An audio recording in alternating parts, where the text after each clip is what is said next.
네, 할렐루야. 네, 복되고 좋은 날입니다. 네, 이제 추수의 계절이 지나고 이제 월동 준비에 들어가는 지금 초겨울입니다.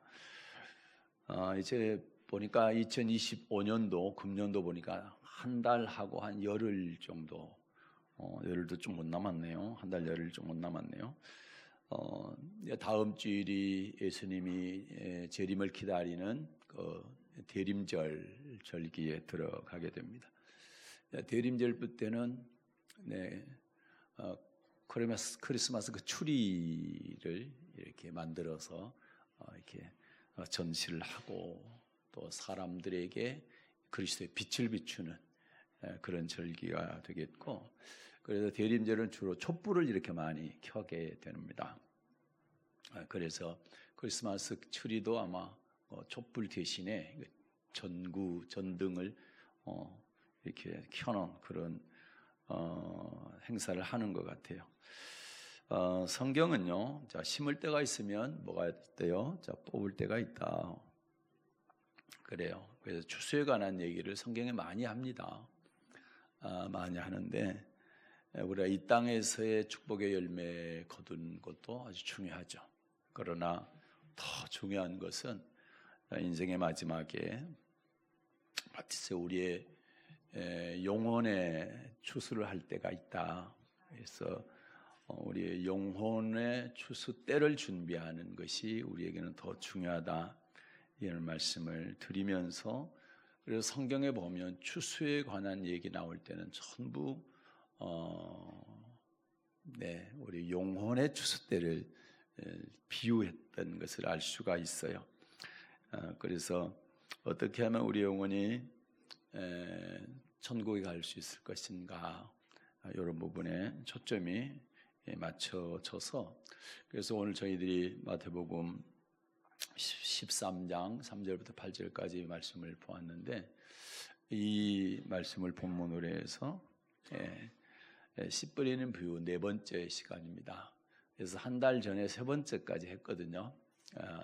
그래서 오늘 네 번째 시간, 그리고 네 가지 밭 중에서 오늘은 세 번째 밭인 그 가시떨기 밭에 대해서 함께 말씀을 나눠보고자 합니다. 세 가지 밭은 첫째 밭이 길가하고 두 번째가 돌밭이고, 오늘 세 번째 가시떨기까지 세 가지 밭은 결실을 하지 못하는 밭이고, 이제 다음 시간에 우리가 나눌 그 좋은 땅 네 번째 밭이죠. 그 밭이 열매를 맺는, 결실을 하는 그런 밭입니다. 그래서 오늘까지는 잘 우리가 성도들이 신앙생활을 할 때 길가도 잘 넘어가야 되고, 그 다음에 돌밭도 이렇게 잘 통과를 해야 되고, 가시떨기밭까지 잘 지나가야 됩니다. 그리고 모두가 좋은 땅, 옥토가 되어서 열매를 맺어야 되는 것이죠. 이제 한 달 만에 돌아왔으니까 지난 3시간을 걸쳐서 이 씨 뿌리는 비유에 대해서 여러분이 들으셨는데, 제가 잘 알고 있는지 시험을 내겠습니다. 대답을 잘 하시면 은혜가 될 거고, 대답을 못 하셔도 은혜 받으세요. 예. 네. 오늘 본문에 보게 되면 그 씨 얘기가 나와요. 씨를 길가에도 뿌리고 돌밭에도 뿌리고, 그리고 가시떨기 밭에도 뿌리고, 뿌렸는데 그렇게 떨어졌다는 얘기죠. 옥토밭에도 떨어지고.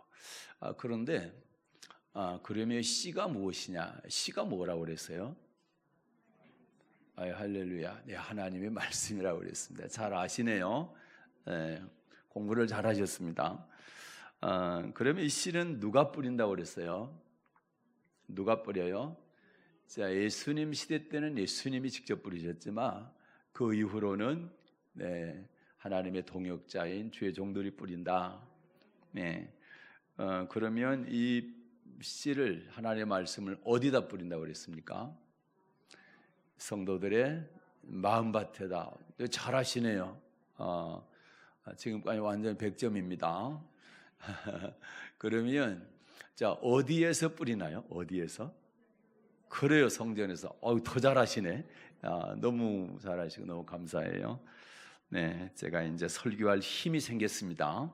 네, 다 잘 듣고 계시구나. 이제 확인이 되었으니까요. 그러면 첫 번째 밭이 이제 길가인데, 길가는 어떤 밭이라 했습니까? 하나님의 말씀을 들어도 깨닫지 못하는 사람을 가르쳐서 길가다, 이렇게 성경은 말씀하고 있고요. 그러면 말씀을 깨닫지 못하게 되면 그 이후에 어떤 일이 일어나는 거예요? 누가 찾아오죠? 네, 누가 찾아와요? 마귀가 찾아와서 그 말씀을 싹 뺏어가는 거예요. 네, 근데 왜 뺏어갑니까? 왜요? 믿어 구원 얻지 못하게, 천국 못 가게 하려고 마귀가, 사탄이 와가지고 말씀을 뺏어나가는 것이다. 그러면 우리가 말씀을 깨달아야 되는데 어떻게 할 때 깨닫는다고 그랬어요? 첫 번째가 아멘. 와, 대단합니다. 이야, 대단합니다. 아멘 할 때 깨달아진다고 그랬어요. 그리고 그 다음에는 내가 알고 있는 지식이나 경험이나 이런 것들을 하나님 말씀 받을 때만큼은 그거를 내려놔야 된다. 그 지식이 있게 되면, 제가 선지식이라는 표현을 했는데, 그런 지식이 있으면 하나님의 말씀을 받는데 걸림이 됩니다. 방해를 하기 때문에 그런 건 내려놔야 돼. 하나님께서 말씀하셨다 하면 우리가 아멘하고 받아들여야 된다. 그런 말씀을 드렸습니다. 그리고 이제 세 번째는 하나님의 말씀에 순종하게 될 때 하나님의 말씀이 계속 깨달아진다. 이런 말씀을 드렸습니다. 두 번째 밭이 무슨 밭이에요? 돌짝밭입니다. 이제 돌밭은 어떤 밭을 돌밭이라 합니까? 말씀을 아주 기쁨으로 받았어요. 그러나 그 말씀에 순종하다 보니까 어려움이 왔어요. 환난과 핍박이 왔을 때 순종하던 것을 이제 중단하게 되는 거, 그게 이제 돌밭이라고 그랬습니다. 그런데 이제 우리가 고난에는 어려우면 두 가지가 있어요. 하나는 내가 잘못했기 때문에 오는 징계의 고난이 있고, 내가 순종을 잘함에도 불구하고 오는 고난이 있는데, 그거는 믿음의 연단이다. 이런 표현을 썼습니다. 네, 그런데 이 두 가지 다 반드시 통과를 해야 되는데, 하나님께서 왜 우리를 믿음의 연단을 시키냐, 믿음의 시련을 왜 주시냐, 신앙생활 잘하는데 그거는 바로 낮추고 시험하셔서 마침내 뭘 주시기 위해서? 복을 주시게 합니다. 낮추고 시험하셔서 마침내 복을, 그게 신명기 8장 16절에 기록되어 있습니다. 그렇기 때문에 여러분 어때요? 내가 신앙생활 잘하려고 하고 잘하고 있는데 어려움이 왔다. 그러면 어떻게 생각하면 돼요? 아하, 하나님께서 나를 낮추고 시험하셔서 마침내 복을 주시려고 나를 달아보시는구나. 네, 이렇게 생각하면 너무 쉬운 거예요. 그런데 이제 그걸, 이런 생각을 안 하고 하나님 나한테 왜 그러십니까 하고 이제 하늘에다 손가락으로 막 하나님 엉덩이를 쑤시게 되면 갈수록 꼬이는 거예요. 갈수록 꼬여요. 그래서 여러분, 지난 이런 시간에 우리가 추수감사절 이런 절기 때 감사하자고 얘기했잖아요. 어떤 상황이어도 우리는 다 감사해야 된다. 감사하자 할 때도 세 가지 말씀드렸잖아요.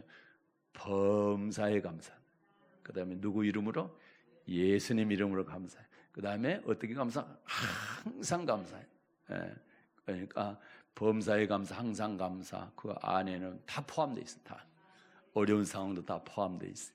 낮추고 하나님께서 시험하신 것도 감사 안에 포함돼요. 그렇게 하게 될 때 마침내 복을 주신다. 이런 믿음으로 돌밭도 잘 통과하시기 바랍니다. 네, 오늘 세 번째는 가시떨기 밭입니다. 자, 마태복음 13장 22절 보겠습니다. 마태복음 13장 22절. 가시떨기에 뿌리웠다는 것은 말씀을 들으나 세상의 염려와 재리의 유혹에 말씀이 막혀 결실치 못하는 자요. 아멘. 네, 이제 길가도 지나고 돌밭도 지났는데 마지막 저와 여러분에게 신앙의 장애물이 뭐냐? 그게 바로 가시밭입니다. 가시. 근데 가시를 여기서 두 가지를 얘기해요. 세상의 염려, 그다음 또 하나는 재리의 유혹, 이 두 가지 얘기하죠. 근데 여기는 안 나오는 똑같은 씨 뿌리는 부유인데 마가복음, 그 다음에 누가복음에도 씨 뿌리는 비유가 있거든요. 비싼. 근데 거기에 좀 단어가 좀 들어간 게 있어요. 그게 이제 일락이라고 하는 그런 단어가 있거든요. 그러면 세 가지입니다. 세상의 염려, 재리의 유혹, 일락. 일락은 뭐냐면 향락, 쾌락을 말하는 거거든요. 이 세 가지가 가시밭이. 이걸 통과를 해야 돼. 이 세 가지가 우리에게 가시가 되어가지고 열매 맺지 못하게 한다. 그런 얘기거든요. 그래서 오늘은 이 세 가지 설명을 하려고 해요. 어떻게 이 가시를 우리가 뽑아내야 되느냐? 이거 중요하잖아요. 첫째가 이제 세상의 염려입니다. 세상의 염려. 예수님은 먼저요. 제일 먼저 세상의 염려를 말씀하셨거든요. 그러니까 세상의 염려라는 건 뭡니까? 먹고 사는 문제라든지, 뭐 건강의 문제라든지, 뭐 사업의 문제라든지, 가정의 문제라든지, 뭐 이런 것들. 그러니까 이 세상의 염려라는 것은요, 우리 일상생활 속에서 피할 수 없는 거예요. 예? 항상 맞닥뜨리고 사는 거 이게. 그러잖아요. 먹고 사는 문제. 이거 떠나서 사는 사람 없잖아요. 그러죠. 가정의 문제, 자녀의 문제, 뭐 그다음에 사업하는 사업의 문제, 뭐 직장의 뭐 여러 가지 이런 일들 있지 않습니까? 이것이 바로 세상의 염려인데 이거는 우리가 피할 수 없는 현실인 거예요. 그런데요, 성경은요. 네. 세상의 염려, 세상의 근심은 사망을 이룬다고 그렇게 말씀하세요. 네. 고린도후서 7장 10절 한번 볼까요? 고린도후서 7장 10절입니다. 하나님의 뜻대로 하는 근심은 후회할 것이 없는 구원에 이르게 하는 회개를 이루는 것이요 세상 근심은 사망을 이루는 것이니라. 아멘. 여기서 이제 하나님의 뜻대로 하는 근심이 있고 세상 근심이 있잖아요. 하나님의 뜻대로 하는 근심은 뭐냐면 내가 어떤 실수를 했다 잘못했다 그러면 하나님께 그걸 책망하시는 거예요. 말씀으로. 그러면 그게 근심이죠. 내가 잘못했구나. 그러니까 어떻게 해야 되는 거예요? 그때는 회개하는 거예요. 하나님, 제가 잘못했네요. 용서해 주세요. 예, 이거 하나님의 뜻대로 하는 근심이에요. 그래서 그것을 제가 고치겠습니다. 이렇게 한 것은 하나님의 뜻대로 하는 근심이. 이거는 후회할 것이 없는 뭐에 이르게 한다? 구원에 이르는 구원에. 구원에 이르게 한다. 그런데 문제는 이제 세상 근심은 사망을 이루는 것이다. 세상 근심은 빠져들면 안 되는 것. 그 근심으로 빠져들면 안 돼. 젖어버리면 안 돼. 그러니까 이 세상 근심은 우리가 안 할 수도 없는데, 뭐 다니엘서에 나오는 뭐 사자굴 사건도 아니고, 네, 어디입니까? 그 요셉 같은 경우에는 네, 보드발의 아내에게 누명을 써가지고 감옥까지 갇혔잖아요. 뭐 감옥에 갇혔잖아요. 뭐 그런 어려움도 아니고, 우리가 일상생활에서 흔히 부닥칠 수 있는 이런 일상의 근심들이요, 우리를 사망에 이르게도 할 수 있다. 망하게도 할 수 있다. 그래서 아주 간단한 것 같지만, 그리고 우리가 너무 친밀하지만 일상의 염려들이, 그런데 이것을 이겨낼 수가 있어야 된다. 그걸 가시떨기밭을 통해서 우리 주님이 교훈하시는 거예요. 그래서 그런 얘기들을 할 거니까 이겨낼 수 있기를 바랍니다. 자, 룻기를 아시죠? 룻기를 1장에 보게 되면 나오미라고 하는 여인이 나와요. 나오미 잘 아시죠? 나오미라는 여인이 나오는데 베들레헴에서 살다가 모압이라는 곳으로 이사를 가게 됩니다. 이제 이사 가는 이유가 뭐냐? 기근이 들었어요. 흉년이 들었다는 얘기죠. 흉년이 든다, 기근이 든다는 얘기는 무슨 얘기예요?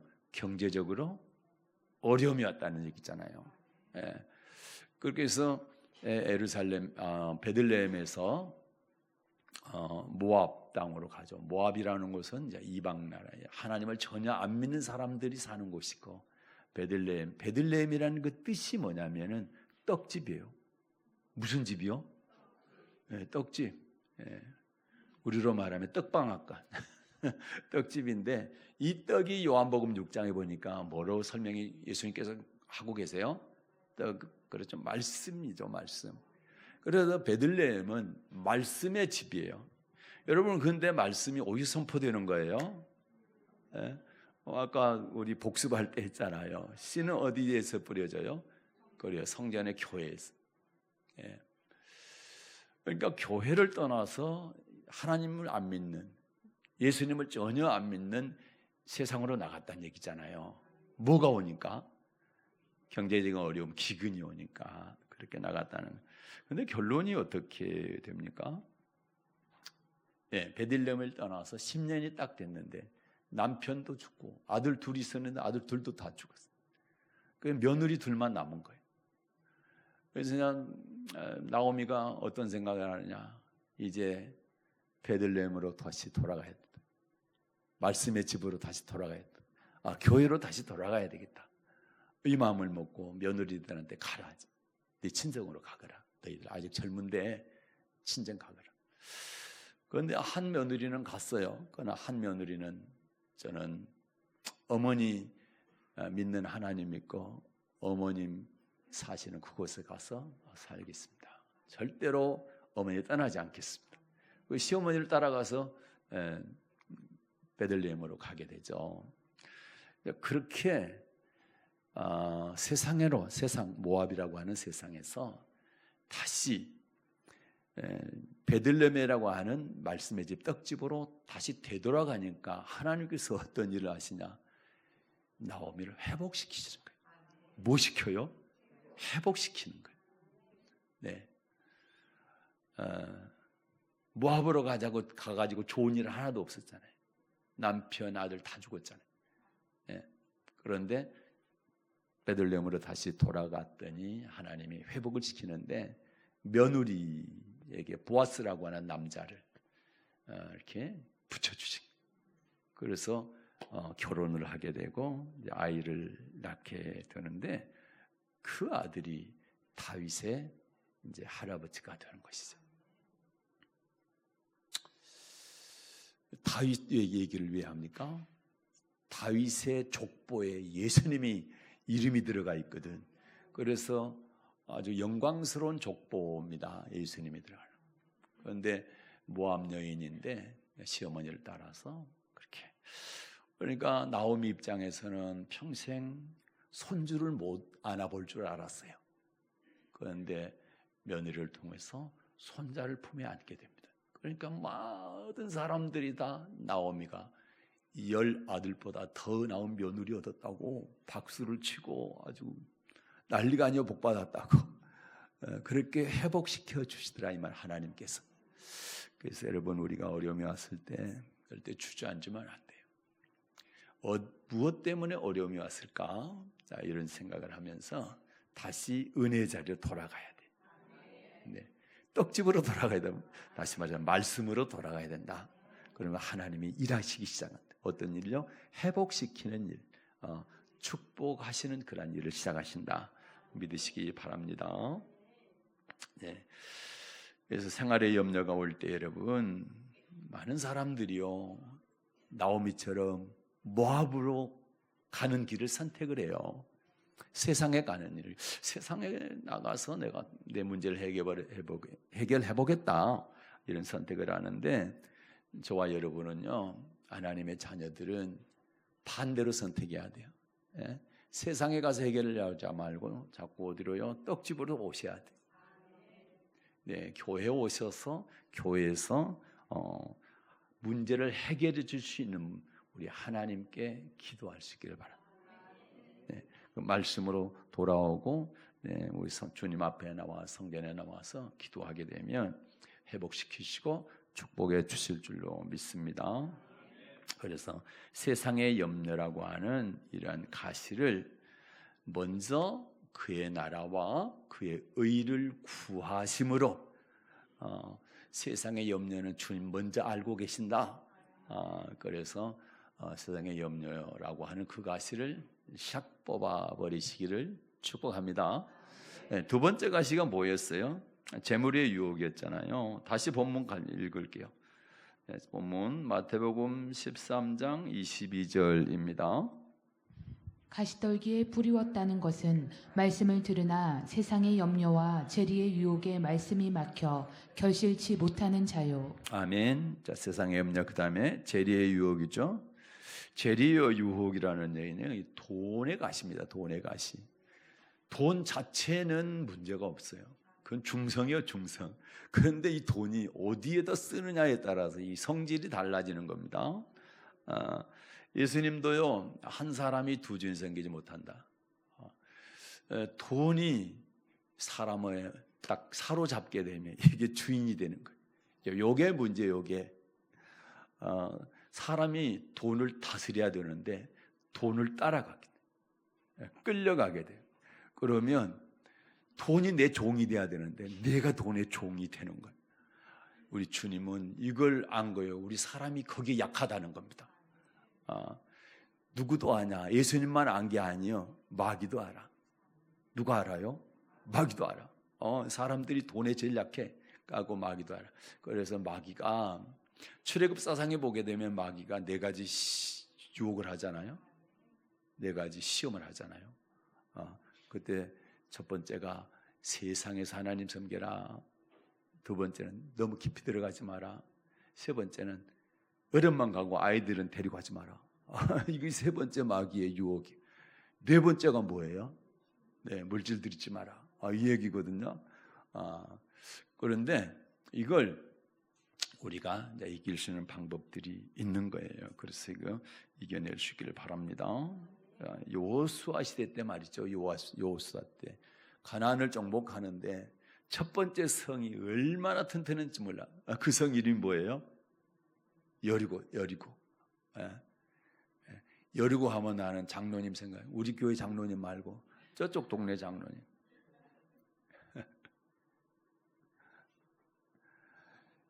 교회 학교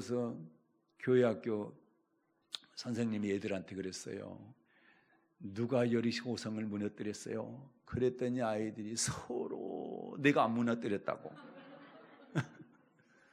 내가 안 그랬는데요. 그랬더니 옆에 딱 지나가시던 장로님이 그러시더래. 선생님, 그거 얼마 듭니까? 제가 싸드릴게요. 그랬다는 거예요. 우리 교회는 그런 장로님 안 계십니다. 그 장로님은 돈이 많으셨나 봐. 그래서 여리고성 무너지면 그냥 싸우면 된다고 생각했나 봐. 네. 여리고성은 그렇게도 한다는데 하나님의 말씀 순종하니까 어땠어요? 하나님께서 그냥 무너뜨려 주셨어요. 그런데 그 다음 성이 아이성이라고 하는 작은 성이었어요. 작은 성. 그래서 여호수아가 생각하기에 군사 3,000명의 병사만 있으면 그거는 그냥 쉽게 무너진다. 그냥 아주 우리 표현을 아주 씹히 본 거지. 만만하게 본 거. 그런데 어떻게 했어요? 쳐들어갔다가 실패했어요. 실패한 원인을 아시죠, 여러분? 실패한 원인. 그래요. 물질을 범한 겁니다. 하나님께서 물질 절대 감추면 안 돼. 그러는데 아간이라고 하는 이 사람이 감춘 거예요. 그래가지고 실패한 거예요. 그래서 물질에 대해서 하나님은 굉장히 엄하게 다스리는 거예요. 왜? 하나님 한 주인, 물질의 한 주인이 되기 때문에 그렇습니다. 네, 사도행전 5장에 보게 되면 아나니아 삽비라 나오잖아요. 거기도 하나님께 드려야 될 것을 안 드리고 떼먹었다가 죽게 됩니다. 그래서 그게 많은 사람들에게 두려움을 주게 되는데 왜 이제 그러냐? 이 재물이라고 하는 게, 물질이라고 하는 것이 우리의 신앙을 뭐라고 그래요? 발목을 딱 잡는다고 이게 그렇게 표현을 하면 좋을 것 같아요. 발목을 잡아. 그래서 바울 사도를 통해서 하나님께서 이런 말씀을 하신 거예요. 디모데전서 6장 9절. 디모데전서 6장 9절. 부하려 하는 자들은 시험과 올무와 여러 가지 어리석고 해로운 정욕에 떨어지나니 곧 사람으로 침륜과 멸망에 빠지게 하는 것이라. 아멘. 그런데 여러분, 부하려고 하는 것이 선한데 잘 쓰기 위해서 부하려고 하는 거, 동기도 좋고 과정도 좋고 결과도 좋고 그러면 너무 좋은 거예요. 그러죠? 하나님의 사역이 맨손만 가지고 못 하잖아요. 좋은 거예요. 그런데 이게 이제 욕심이 들어가게 되면 그게 탐심이 되고 우상숭배가 되는 거예요. 그걸 조심하라. 자칫 잘못하다가 부하려고 하는 것 때문에 내가 돈을 따라가게 되고, 돈을 따라가게 되면 시험과 올무에 내가 걸리게 되고, 그리고 침륜과 멸망에 빠질 수가 있다. 그래서 돈을 사랑하는 것이 일만하게 뿌리가 된다. 돈 사랑하는 것이.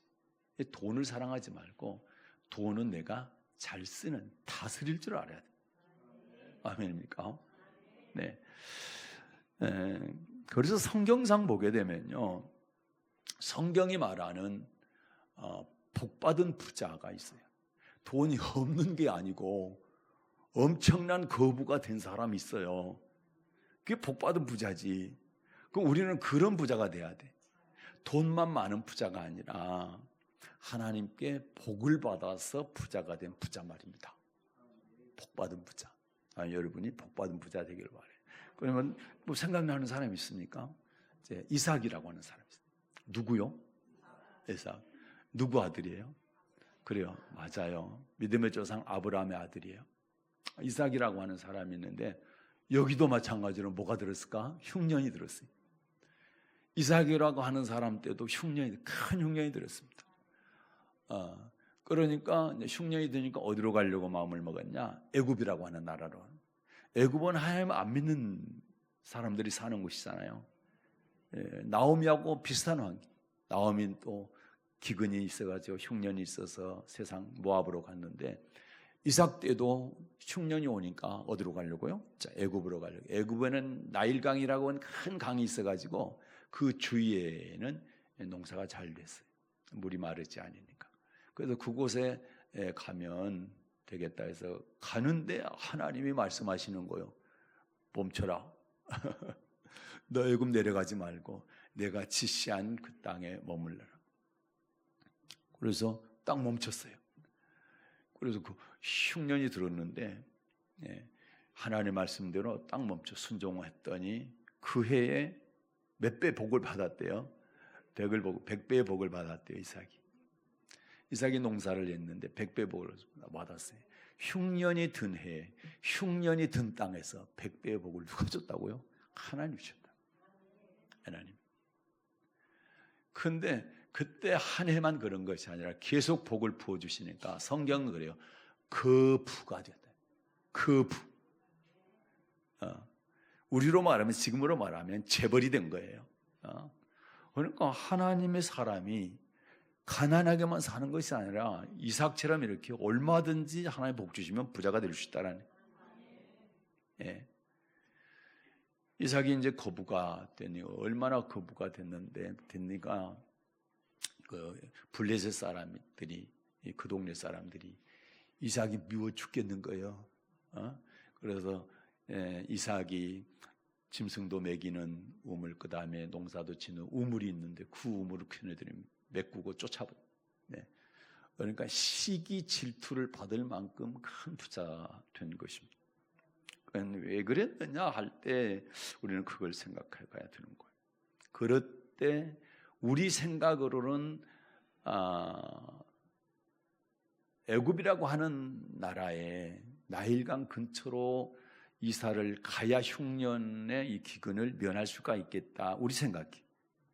그런데 하나님은 그게 아니고 나는 얼마든지 복을 줄 수 있으니까 내가 지시하는 곳에 머물러라, 그 얘기입니다. 그런데 신기하게 흉년이 든 그때 거기서 하나님께서 100배의 복을 주셨거든요. 그 얘기는 무슨 얘기냐? 그 동네는 물이 귀한 곳인데 샘을 파면 물이 나오는 거예요. 누가 파면? 이삭이 파면. 그러니까 하나님께서 그렇게 인도하신 거죠. 그래서 우리는요, 흉년 들었다고 애굽으로 내려가지 말고 모압으로 내려가지 말고 하나님이 지시한 말씀에 순종해 보시라. 아멘. 그러면 이 재물의 유혹을, 재리의 유혹을 이겨낼 수가 있다. 이 말씀을 드리는 겁니다. 누가 그렇게 했다고요? 네, 이삭이 그렇게 했다고요. 그 다음에 세 번째는 이제 향락입니다. 향락. 네, 향락 또는 쾌락 이거든요. 이 향락, 쾌락 이거는요, 우리의 영혼을 병들게 만들어요. 믿음이 아주 시들시들하게 만들어버려요. 이걸 따라가면 큰일 나요. 아까 말씀드린 것처럼 씨 뿌린 부유가 마태복음 13장에도 있지만 마가복음 4장, 누가복음 8장에도 있는데, 자, 누가복음 8장입니다. 14절을 볼게요. 누가복음 8장 14절 읽겠습니다. 가시떨기에 떨어졌다는 것은 말씀을 들은 자니 지내는 중 이생의 염려와 재리와 일락의 기운이 막혀 온전히 결실치 못하는 자요. 아멘. 이생의 염려, 그러니까 세상의 염려죠. 그 다음에 재리의 유혹 있죠. 그 다음에 여기 하나 더 들어있죠. 일락이 들어있죠. 일락이 헬라어로 해도네. 근데 이게 뭐냐? 달콤함, 즐거움을 주는 거, 쾌락을 주는 거, 이런 의미거든요. 네. 이것 때문에 이 쾌락을 따라가게 되면 열매 맺지 못한다, 이런 말씀이거든요. 이걸 우리는 또 성경에서 다른 용어로 육신의 정욕 이렇게 표현을 하죠. 세상의 쾌락, 육신의 정욕. 여러분, 이 육신의 정욕이요, 이게 큰 문제를 일으킵니다. 심각한 문제를 일으켜요. 다윗 아시잖아요. 다윗이 얼마나 믿음이 좋은 사람입니까? 정말 믿음이 좋은 사람이에요, 다윗이. 그런데 이 믿음 좋은 다윗이 왕궁 궁궐의 지붕을 걷다가 목욕하는 여인을 보게 됩니다. 그런데 그 산전수전 다 겪었고요. 10년 동안 사울 왕에게 쫓겨다니면서 그 많은 고초를 다 이겨냈는데 그 여인의 목욕하는 장면을 이겨내지 못한 거예요. 그래서 그 여인 불러다가 동침을 하게 되고, 그게 이제 불행의 씨앗이, 엄청난 불행의 씨앗이 됩니다. 결국 그의 여인의 남편을 죽이게 되고, 그리고 여인과 이제 여인을 아내로 삼아 살게 되는데, 그 사이에 난 아들이, 첫 아들은 죽어요. 결국 이것 때문에, 이 사건 때문에 남의 아내를 뺏는 거, 그 다음에 그의 남편을 죽인 거, 이것 때문에 다윗의 집안에는 풍지박산이 납니다. 다윗의 아들이 다윗의 딸을 범하게 됐고요. 그 다윗의 아들이 그 다윗의 아들을 죽이게 되고요. 또 아들이 아버지 죽이고 왕이 되겠다고 반역을 일으킵니다. 구테타를. 그런 일들이 다윗의 집안에 일어났거든요. 그게 이것 때문에. 뭐 때문에요? 육신의 정욕을 못 이긴 거예요. 이것이 그렇게 사람을 망가뜨려 버리는 거예요. 그래서 여러분, 이거 이겨내야 됩니다. 네. 창세기 19장에 보면 아까 읽었는데 롯이라고 하는 사람은 롯이 아브라함의 조카죠. 아브라함과 같이 살 때는 믿음이 좋았어요. 그런데 소돔 고모라 성으로 이사를 갔거든요. 그런데 그곳에 날마다 소돔 고모라 사람들의 불법한 행실, 음란한 행실을 보고 듣고 그리함으로 롯의 믿음이 툭툭툭툭 떨어진 거예요. 그래서 결국에 롯이 구원받은 게 삼촌 아브라함이 롯을 위해서 중보기 돼요. 롯을 위해서 그렇게 기도한 거예요. 그러니까 읽었던 말씀 가운데 뭐예요? 하나님이 아브라함을 인하여 롯을 생각하사 그를 구원하신 거예요. 그만큼 믿음이 떨어졌다는 얘기입니다. 여러분, 그래서 우리는 음란한 행실 이것조차도 보고 들으면 안 돼요. 그래서 그런 걸 통해서 우리에게 육신의 정욕이 들어와서 우리의 신앙을 어렵게 하니까 그걸 잘 이겨낼 수 있는 여러분 되시기 바랍니다. 그래서 오늘 세 가지를 제가 말씀을 드렸어요. 이 세 가지 말씀 잘 기억할 수 있기를 바랍니다. 그래서 정리를 할게요. 마태복음 16장 그 18절이죠. 거기 보게 되면 베드로가 신앙 고백을 하니까 예수님께서 네 신앙 고백에다 내가 내 교회를 세우겠다. 예수님께서 예수님의 교회를 세우겠다. 그런데 이 교회는 음부의 권세가 이기지 못하는 곳이다. 사탄이 이기지 못하는 곳이 바로 교회다. 예수님께서 그렇게 아주 선언을 하셨거든요. 그래서 우리가요, 세상을 떠나서 성전 안으로 자꾸 돌아오게 될 때, 성전을 가까이 하고 교회를 가까이 하고 하게 될 때 우리의 향락 또는 쾌락, 이런 육신의 종욕을 이겨낼 수가 있는 겁니다. 그러나 그렇지 않고 세상에 계속 음란한 행실을 보고 들어오게 되면요, 하나님의 말씀에 순종할 힘이 사라지게 된 거예요. 힘이 약해지는 거예요. 그래서 결국 하나님을 멀리하고 떠나게 돼요. 그래서 우리는 항상 뭐 해야 돼? 예배 자리에, 기도의 자리에, 말씀의 자리에 있을 때 저와 여러분의 영혼이 소생된다, 살아난다, 힘을 얻는다, 믿으시기를 바랍니다. 다윗처럼 위대한 신앙인도 육신의 정욕 앞에서는 넘어질 수밖에 없었다. 세상의 쾌락은요, 우리의 마음을 무디게 만들어서 결국 말씀에 순종할 힘을 뺏어가기 때문에 우리는 이것을 막아야 됩니다. 그래서 여러분, 예배 자리 사모하십시오. 기도의 자리에 나오십시오. 네, 말씀을 듣는 이 자리에 여러분 꼭 나오시기를 바랍니다. 그러면 음부의 권세가 이기지 못하는 좋은 믿음으로 살아갈 수 있게 될 줄로 믿습니다. 네, 가시떨기에 뿌려진 씨는요, 세상의 염려와 재물의 유혹과 또 향락, 또 쾌락 때문에 결국 말씀의 열매를 맺지를 못합니다.